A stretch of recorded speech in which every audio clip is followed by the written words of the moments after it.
Ms. Jyoti Vij, DG FICCI, joining us on this special broadcast. And let me quickly also welcome Naina Lal Kidwai, ma'am, former CEO and country head of HSBC. Thank you so much. Thank you. Naina, ma'am, I would like to come to you.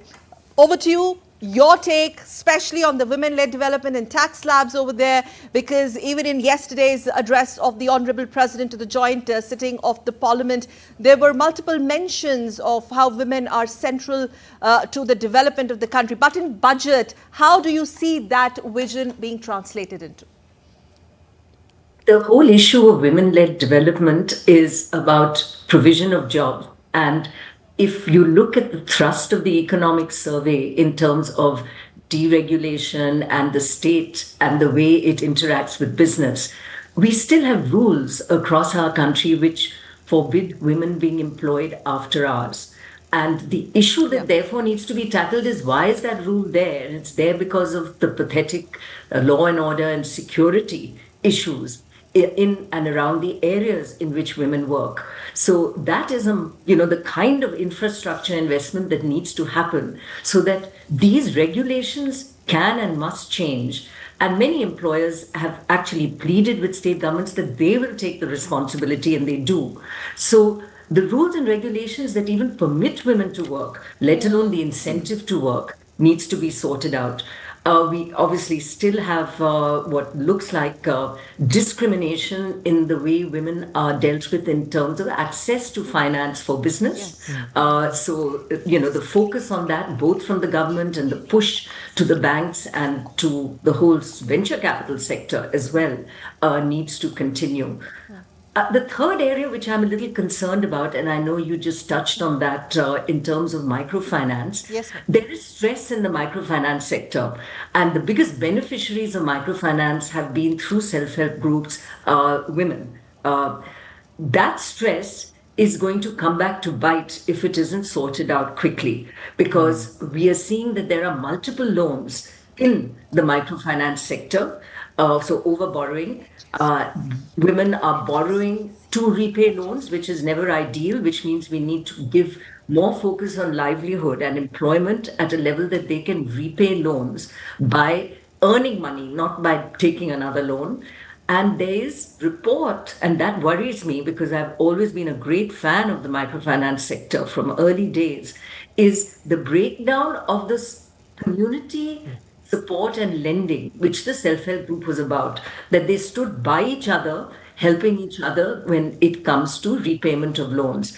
So now the trend, I understand, can be that the person just vanishes. So this concern on financialization, which has been raised in the economic survey, whether rural or urban, needs to be really looked at very seriously, which is overborrowing. And we've seen the 18.3% was what the personal loans and bank credit was about, up to almost a third of total bank credit now is in the personal category.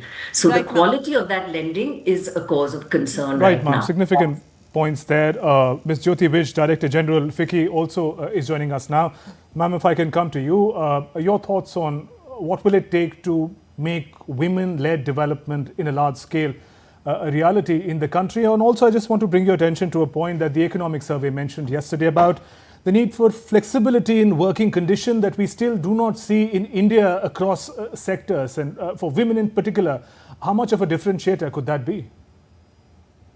So I think Ms. Kidwai has raised some very, very valuable points, and she and I have been discussing some of these for many, many years, especially the livelihood aspect, because it's not just about providing money in their hands, but also the ability to be able to pay back. But, we've also been part of the G20 platform last year, and many other global platforms like the BRICS, etc. So it's not an issue just that India alone faces, but one very aspect which resonates across is, I think, the care ecosystem.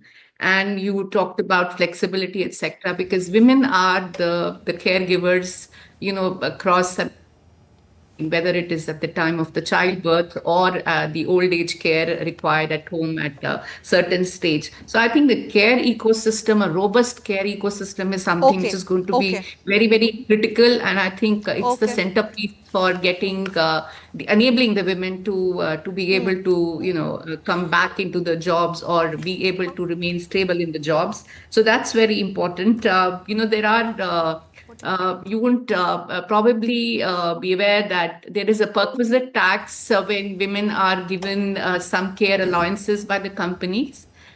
So this perk, I mean, if you are spending some money on the care and it's being reimbursed, or you'll be given some quantum of sum by the company, that Yes. gets taken away in the form of tax. Plus, there is also GST Yes, at ma'am. 18% on the daycare centers. Yes.